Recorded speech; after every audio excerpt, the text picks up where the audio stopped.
At the new Starbucks Reserve Roastery in Seattle's Capitol Hill neighborhood, the vibe is downright artisanal. Well, the coffees that we're going to have here are much fancier than is typically available in our Starbucks stores. Schomer sees the rise of boutique coffees as a sign of increasing sophistication of American taste. You paid $4 for a tall coffee. Did you actually buy dessert in a cup? Today, we're pulling the lid on Starbucks' ingredient trap. The vanilla bean powders, caramel drizzles, flavor shots, and syrups that turn a morning habit into an ultra-processed sugar bomb. If you're trying to save money and your health stay. We'll trace how a simple brew became a chemistry set, why some fan favorites stack sugar like a soda, and how that shift is tied to falling traffic, store closures, and a loyalty program that feels more like homework than a reward. Before we move on, I'd like to ask you a small favor. If you appreciate this content, please take a second to like this video and subscribe to the channel. Over 98% of you watch the videos without subscribing. Costs you nothing, but it makes a huge difference to us. So, did you click the subscribe button? Great, thank you so much. Now back to the video.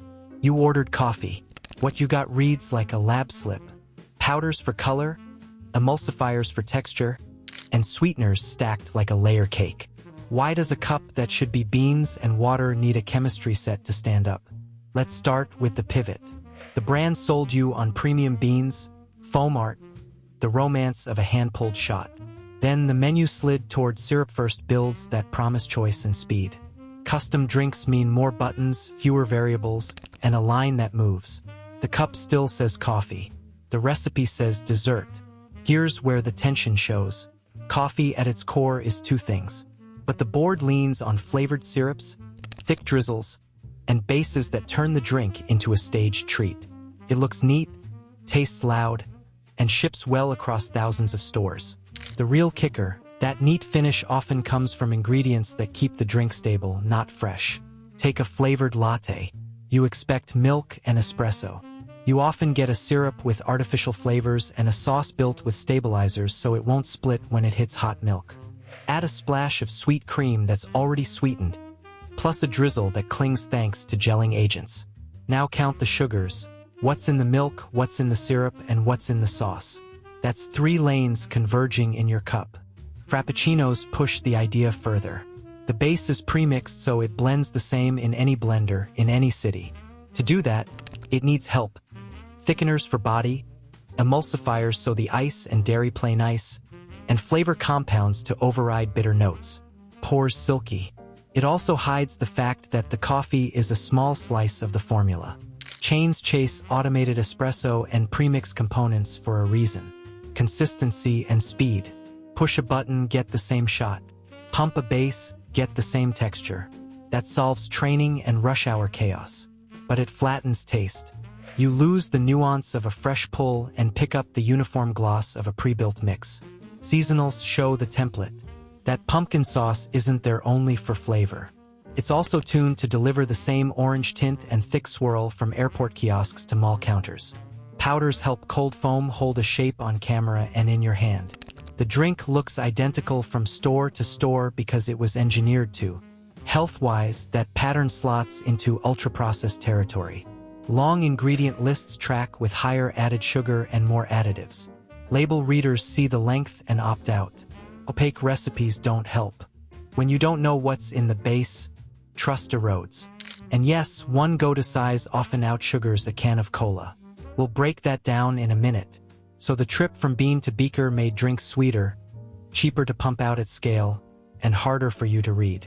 Your order still says coffee. Your body gets a dessert-style build.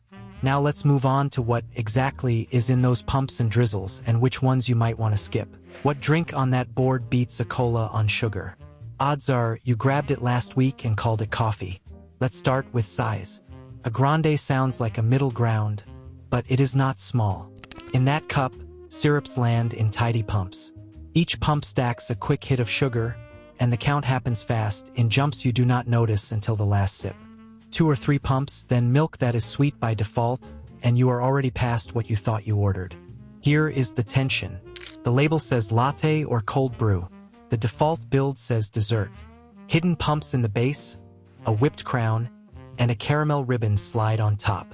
None of that reads on the menu line, but it shows up on your blood sugar.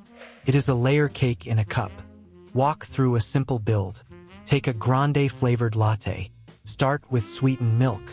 Add the standard pump count of flavor syrup. Top with whipped cream and a drizzle. That is sugar in the milk, sugar in the syrup, sugar in the drizzle, and a little more in the whip. For layers, if you grab a Frappuccino, the base is already sweet and thick. Then comes more syrup and a heavy sauce plus toppings.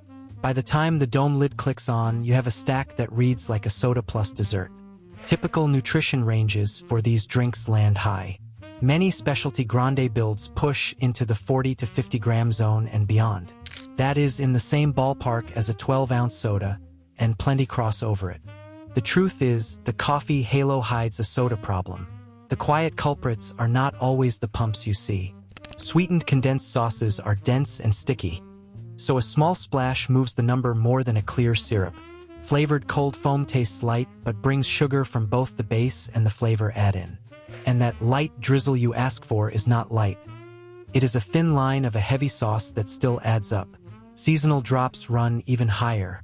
They need color that pops, a swirl that holds, and toppings that look great in a photo. That means thicker sauces, extra dustings, and themed foams. The drink trends sweeter, and the grams follow. Your eyes win. Your sugar budget loses. So which add-in is the worst multiplier? It is not the paper packet on the condiment bar.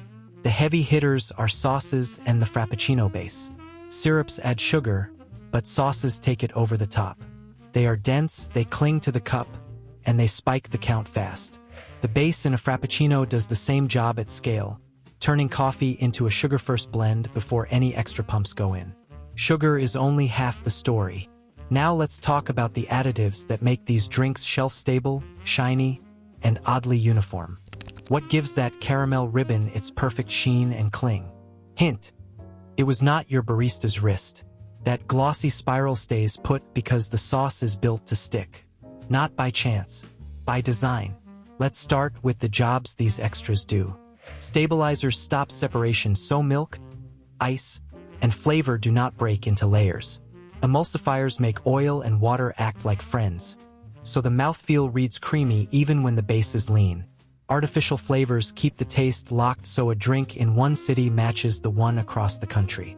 It is a toolkit to make every cup look and feel the same. Here is the tension. Those tools shift your drink from brewed coffee to a dessert product. The taste is engineered. The texture is staged. You sip a formula that behaves the same in heat, in cold, in a rush, with any barista on shift. Look at what often shows up in those sauces and powders. Gums like xanthan or guar thicken and hold a glossy line on the cup. Carrageenan helps body and foam stand tall. Artificial flavors dial in the vanilla or caramel note even when the real ingredient is faint. Preservatives stretch shelf life so a tub can sit and still pour smooth. None of that reads on the menu board, but your tongue can feel it when the drink slides like pudding. Why do some shoppers avoid these? They read labels and want simpler food. They report gut upset or watch for allergic triggers. Or they just prefer basics they can name without a glossary. Plain words build trust. Long lists with lab terms do not. Contrast that with a small roaster down the block. Beans, water, milk if you add it, sugar if you choose. Short list, clear steps, no stabilizer alphabet. The cup tastes like coffee because it is coffee. You can see the barista pull the shot and steam the milk. No mystery base. No powder to tint the foam. This is where loyalty starts to slip. Health-focused customers check ingredients, see the complexity, and tap out. Points and badges on an app cannot fix a drink that feels ultra-processed. The brand story says premium. The label says factory. That gap costs repeat visits. So, can you order around the trap without leaving the chain? Yes, and you do not have to be a purist. Stick to brewed coffee, an Americano, or a straight espresso. Choose unsweetened milk, dairy, or alt so you control the sweetness. Skip sauces, cold foams, and drizzles. They are where the additive stack lives. If you like sweet, add a small amount yourself at the bar and stop when it tastes right. Fewer pumps. Fewer surprises. The truth is, you have more leverage than the menu suggests. Keep the build simple and you cut sugar, cut additives, and bring the cup back to coffee. Now let's connect these ingredient choices to the bigger shakeup, falling traffic, price fatigue, and why the competition is eating their lunch. The real premium is not the logo. It is a short ingredient list and a cup that drinks like coffee, not candy. Beans, water, done. That is value you can taste. Audit your order this week. Swap one syrup-heavy drink for brewed coffee or an Americano with a dash of milk. Keep control by skipping sauces and foams, and sweeten lightly yourself. If this gave you something to chew on, hit like, subscribe, and share it with someone. Next, we test drive-through chains to see who sells the cleanest, cheapest cup. No gimmicks, no glow, just beans, water, done, and a receipt that does not sting.